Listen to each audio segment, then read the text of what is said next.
dog, Eileen Proctor, here with another episode of Hair of the Dog on VLP TV. That's Villa La Paz Cage-Free Pet Resort and Spa. And we are joined this month by Michalea Muncy, and she is the groomer over at Villa La Paz on Che. Welcome back to the show, Michaela. Thank you. It's always great to hear the tips that you have, and I understand going to the holiday season and these seasonal changes, there's probably, you said, a good 5 tips that your groomer wants you to know, correct? Right. Good. So the first one, you were warning us about trying something new around the holiday time. Talk to us about that. Yeah, it's not usually a good time to try a new do, as we like to call it, a new hairstyle.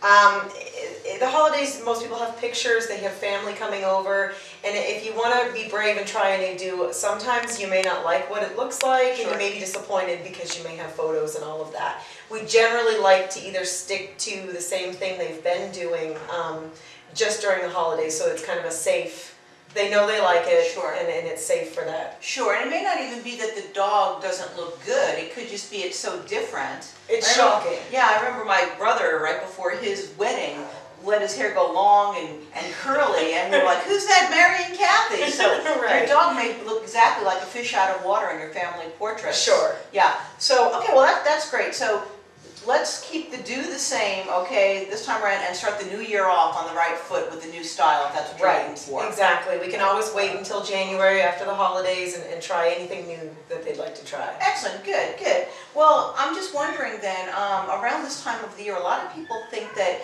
it's important to let the dog get a really thick coat and make sure that you don't cut it back so it doesn't get cold. What's your feelings about the length of fur during the holidays and these seasonal changes? A lot of people do let the coat grow longer during the winter, which is completely fine, as long as they keep it up. You don't want to let it grow longer and just not take care of it. You definitely still want to do the bathing, the brushing, and all of that in between. But it's perfectly fine to let it grow longer. We may not go as short. It's totally okay if your dog has been short all year to keep it short. Okay. But you don't want to take a dog that's got a fairly amount of coat and then take it short all of a sudden during the cold, because they're not going to be used to it. Acclimated. Right. Right. And most of the time we tell people, as long as your dog is not a strictly outdoor dog, there's no reason that they shouldn't be able to have a shorter haircut or longer haircut. It doesn't really matter. They're indoors most of the time anyway. Okay, so it's not really that a longer coat is an insulator or anything like that. It's more for the appearance more than anything Exactly. else. You definitely, like I said, you don't want to make them naked if they're not used to it. If a dog is used to being short all the time, it's not going to be a big deal. Right. Okay, good deal. So again, if it's used to it, you don't want to change it too much around the holiday or these seasonal times, but on the other hand, it's really not going to make a difference in terms of their comfort. Right. Good, okay. But I do understand that colder weather can cause issues with the skin and the coat. Sure. So let's talk about that. It can definitely, you know, as we know, when it gets colder, your skin can get drier, you need more lotions. The dog's is the same way. We see a lot more dandruff, flaky skin, itchy skin. People come in complaining they're not sure what's going on because their dog is itching more. They don't know if it's allergies. A lot of the times during the winter, it's because of the cold and the dry.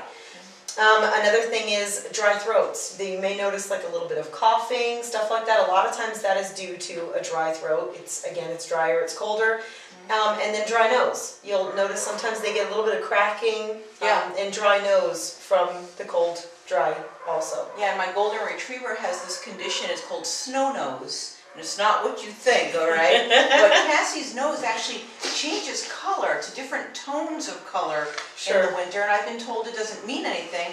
It's just the way her nose and skin reacts to the weather. Right. So as a groomer, what can we do to help our pets when the cold weather is starting to make a difference in their skin or their coat? As far as like the dandruff and the flaking and the itching, as I've said before, we have lots of different shampoos and conditioners that can help that. Maybe during the winter months you may request a conditioner. That'll definitely help to moisten the skin and make it so they're not so dry and flaky. We have a lot of like moisturizing shampoos that we may not necessarily use throughout the rest of the year, but they may need it in the winter. Another thing for like the dry nose would be like bag balm. Bag balm works awesome for pets. Oh, that's the green can. Yes. That you actually is usually for horses a lot, right? Horses and cows. Yes. Huh. And you just put it right on their nose. It's totally for animals. It's not going to hurt them.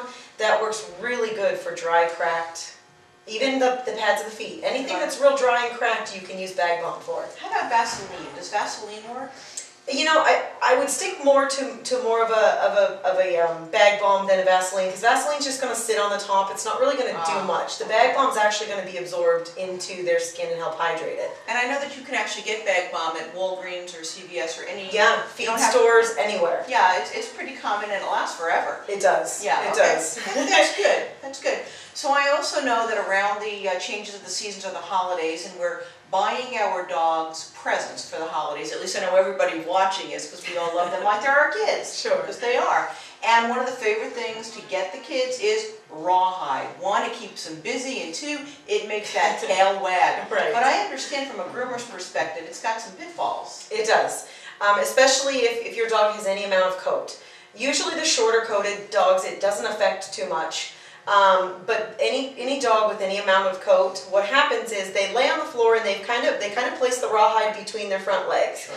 And what happens is the more they chew on it and the more wet it becomes almost gummy, Right. like a paste. Yes. And then it starts to stick in their legs and all over their face. I've seen that. Right. And then what happens is they don't really notice it because it's not like a real color. It's kind of clear when it's on there. Mm-hmm. What happens is when it dries, it almost turns to like a paste or like a cement consistency. Oh, really? Yes. And most people don't realize what has happened until it's too late. That most of the time does not brush out. So you actually have to wind up doing what to it? We usually will have to cut it out. Cut it out or shave it out? Yes. Wow, and I've seen the darker rawhide probably is even more gummy and cementy than the white rawhide. Is that true? Yeah, and you know what? I would honestly stay away from any of it. But yeah, the darker may just be a darker in color, but all of it is going to get into their coat and it's going to stick and become stock. Okay, so now the dogs are going to be looking at us going, but I thought you loved me, but. So what do we give them instead? Sure, there's lots of alternatives, lots of different bones that are not rawhide. They have some edible ones that are real tough that they can chew on.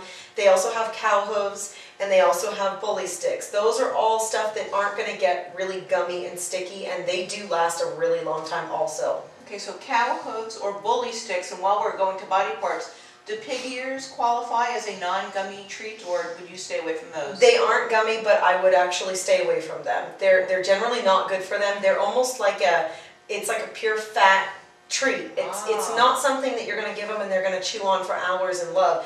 They'll be done with it in a matter of seconds. Gotcha. It's something more that they just chew up and eat. And it's usually not really good for them. Right. And I've also given my kids steri bones or ceramic bones, stuff a little bit of peanut butter in there or boil it in bouillon. That keeps them going for hours and it lasts forever. They really love them. So that wouldn't cause any kind of issue, would it? No, absolutely not. All That's right. a great one too. Excellent. So what Michaela has told us tonight is really very important, which is to make sure that you don't try a new haircut around the holiday times.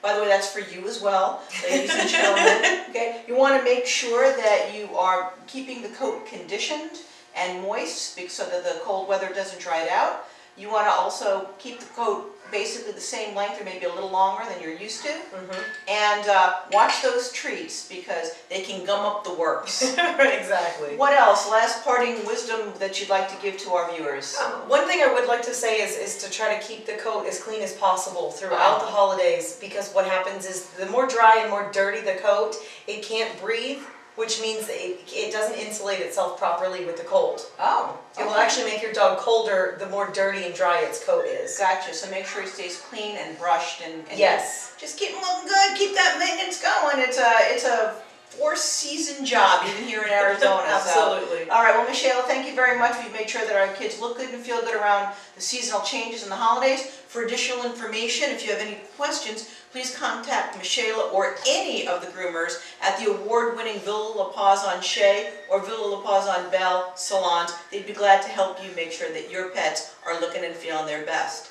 And so that's it for another episode of Hair of the Dog. I am the top dog, Eileen Proctor, and this is VLP TV. That's Villa La Paz Cage-Free Pet Resort and Spa, and we'll see you again next month.